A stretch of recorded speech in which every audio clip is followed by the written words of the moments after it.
दिनांक 4/12/2025 रोजी धुळे सोलापूर हायवेवर तेलंगणा राज्यातील प्रवासी फोर व्हीलरनी शिर्डीला जात असताना पाडळसिंगी नाक्याच्या पुढे ते हायवेवर थांबले असता या अज्ञात 6 आरोपींनी त्यांच्या गाडीवर अटॅक करून त्यांचे गाडीचे काचा वगैरे फोडून आतील प्रवाशांना धमकी वगैरे देऊन सोन्याचे व चांदीचे दागिने त्यांनी जबरीने चोरून त्या ठिकाणून पळून गेले होते।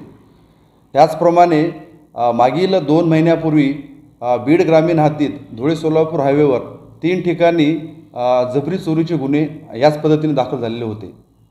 तर त्यावरून माननीय पोलीस अधीक्षक नवनीत कावत साहेब यांनी स्थानिक गुन्हे शाखेची विशेष टीम स्पेशल पथक तयार केलं।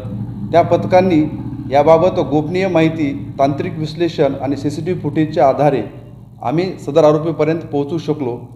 दिनांक 12/12/25 रोजी सदर आरोपी हे खामकरवाडी वस्ती धाराशिव जिल्ह्यात असल्याची माहिती मिळाल्याने आमच्या पथकांनी त्याबाबत माहिती घेऊन त्यावर सापळा रचला। सदर आरोपी हे खामकरवाडी येथून केजकडे येत असल्याबाबतची माहिती मिळाल्याने आमच्या पथकाने त्या आरोपींचा पाठलाग करून केज येथे नाकाबंदी लावून सदर आरोपितांना पकडण्यात यश आले। परंतु आम्हाला 3 आरोपी मिळण्यामध्ये आम्हाला यश मिळालं। बाकी 3 आरोपी त्या सदर अटक आरोपीकडून आम्ही निष्पन्न केलेले आहेत। नाही, सदर आरोपी हे धाराशिव जिल्ह्यातील खामकरवाडी वस्ती येथे राहणारे आहेत। खामकरवाडी वस्तीचा पूर्व इतिहास पाहता तिथे बरेच अट्टल गुन्हेगार वास्तव्यात आहेत।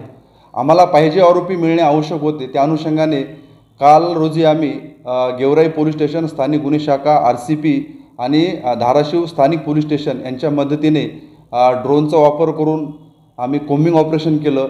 इतर आरोपीबाबत माहिती घेतली आणि या ड्रोनच्या कॅमेऱ्यामुळे त्या गुन्हेगारांच्या हालचालीबाबत आम्हाला बरीच माहिती मिळाली आणि खामकरवाडी वस्तीचं पण आम्हाला संपूर्णतः माहिती मिळण्यामध्ये मदत झालेली आहे। याच्यामध्ये किती रिकवर झाली, किती जणांना अटक केलं, काय? सदर गुन्ह्यामध्ये एकूण 3 आरोपी अटक आहेत आणि एकूण 10 तोळे 700 ग्रॅम सोनं आपण रिकवर केलेलं आहे।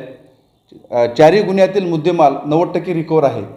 आरोपींनी वापरलेली MG व्हिक्टर गाडी, आरोपीने वापरलेले हत्यार हे सर्व एकंदरीत टोटल 14 लाखाचा मुद्देमाल या 4ही गुन्ह्यामध्ये आम्ही जप्त केलेला आहे। प्रवाशांना काय आव्हान कराल? प्रवाशांना एवढंच आव्हान आहे की आपण धुळे सोलापूर हायवेवर प्रवास करत असताना कुठलीही संशयास्पद हालचाल किंवा एखादं वाहन बाबत आपल्याला काही माहिती मिळाल्यास 112ला कॉल करावा।